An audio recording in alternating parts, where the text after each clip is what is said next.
Magulang ni Edu natutuwa, Beyonce kinausap. Beyonce lilipat na nga ba sa INC?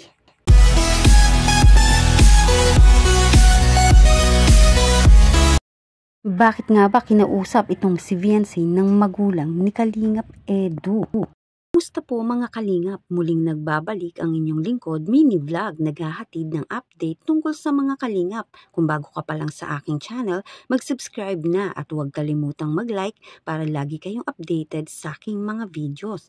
Tapusin po muna natin ang video bago po tayo magkomento. Patuloy po natin din na suportahan ang founder po ng Kalingap na si Kuya Val Santos at Kalingap Rob dahil alam naman natin na madaming natutulungan sila ng mga kababayan natin. Araw-araw po natin na suportahan at panoorin ang kanilang mga videos. Bago tayo tumungo mga kalingap sa ating topic, dito muna tayo kay Kuya Val at Beyonce nag 101 interview mga kalingap. Ano nga ba ang naging message ni Beyonce para kay Papa Ed sa 18 months nga naman nila? Matagal-tagal na din mga kalingap. Madami na ding napagdaanan ang dalawang ito, ang Edsy, at may mga basher, may mga pagbabago lalo na sa buhay nila. Beyonce, napakalaking tulong sa pamilya. Nang magsimula nga po ang love team ng Edsy, talagang naging malaking tulong. At ito nga, panoorin naman natin ang video ito. Mensahe mo, Beyonce, sa loob ng 18 months ninyo ni Papa Edo. Mensahe na ano, na gusto ko sa kanila kasi kasi hindi siya siya nasasama at saka tuloy-tuloy po yung sama namin. Talaga wala po na nakasasira. Maganda, no? Yung nangyari sa Danjoy, nagalitaan mo yun? Ano mensahe mo kay Papa Edo tungkol doon sa ganun? Yun po, kung sakaling gusto ko po maging totoo po siya sa akin. Magsabi po siya kung dumating siya sa point na na po siya. Mga papasawa? Sabihin po niya para hindi po ako masaktan doon. Yun nga mga kalingap, ang naging sagot ni Beyonce dito nga po sa katanungan ni Kuya Val na sakaling makakita nga po itong si Papa Eds ng mapapangasawa o magkakaroon nga po ito ng makakasama sa buhay, ay sabi nga niya ay magsabi lang dahil alam naman natin na may pinagsamahan nga naman talaga ito nga pong Edsy. At syempre alam natin na masasaktan din talaga tong si Beyonce dahil alam natin na kahit na hindi man talaga totally masasabi pang sila, nagkakadevelop pa naman itong dalawa na to at wala naman talagang hindi nangyayaring ganon. Posible dahil lagi rin naman silang magkasama, posibleng magkaroon ng kadevelopan o maging sila. Kaya naman mensahe ni Beyonce na sakaling dumating man yun ay magpaalam si Kalingap Edu o magsabi sa kanya. Dito naman tayo mga kalingap, Nanay Ellen natutuwa at masugid pa lang taga-subaybay ng love team ng Edsy. Masaya naman ang mga magulang nga po nito ni Kalingap Edu dahil na patuloy ang nagiging matatag ang samahan nga po ng Edsy. Alam naman natin na maraming pagsubok pero andyan pa rin nga po ang love team ng Edsy. At isa nga sa mga magulang ni Kalingap Edu ay nagmamarathon pala dito sa love team na ito. Mapunta naman tayo dito sa dalawa. Sa Edsy nga po, alam naman nating anuman ang pagsubok nila kanila nga pong nalalampasan gaya na lang nitong nakaraan. Ang mansari nga po nila ay 18 months na nga po ang Edsy at marami talagang viewers na umaasa na sila nga ay magiging matagumpay at hindi matutulad nga po sa Danjoy.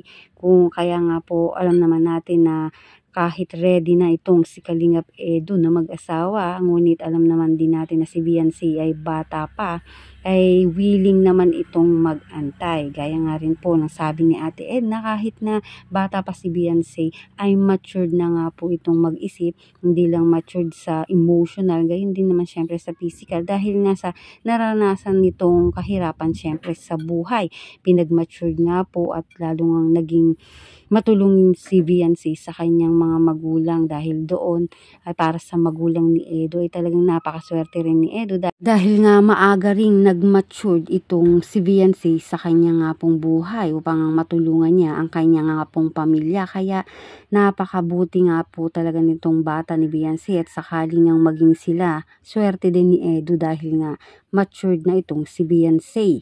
Nakakatuwa din dahil nga pabor na pabor ang pamilya at kamag-anak nito ni Kalingap Edu dito nga kay Beyonce, lalo na nga po itong sila Ate Edna, sila Kuya Bal at mama nga po ni Kalingap Edu. Kahit nga po matagal pa ang pag-iintayin ni Kalingap Edu ay okay lang dahil para pa din kay Beyonce ang gagawin niyang pag-aantay dahil nga po ito nga ay nag-aaral. At dun nga po makikita, alam naman natin pagdating ng panahon ay talagang kung sila nga po. At syempre gusto din naman syempre ng nanay ni Edu na makilala din ng husto ang pamilya nito ni Beyonce. Ngunit alam natin na mga busy rin sila kaya di rin ito magawang magpunta doon. Ngunit lagi nga pong nanunood ang nanay nito ni Edu dito nga po sa EDC at sa pagbablog nga po sa pamilya nila Beyonce. Kaya nalalaman din niya nga po ang lahat. Kaya naman talagang masugid at nagmamaraton ang mama nga po nito ni Kalingap Edu palagi sa kanila.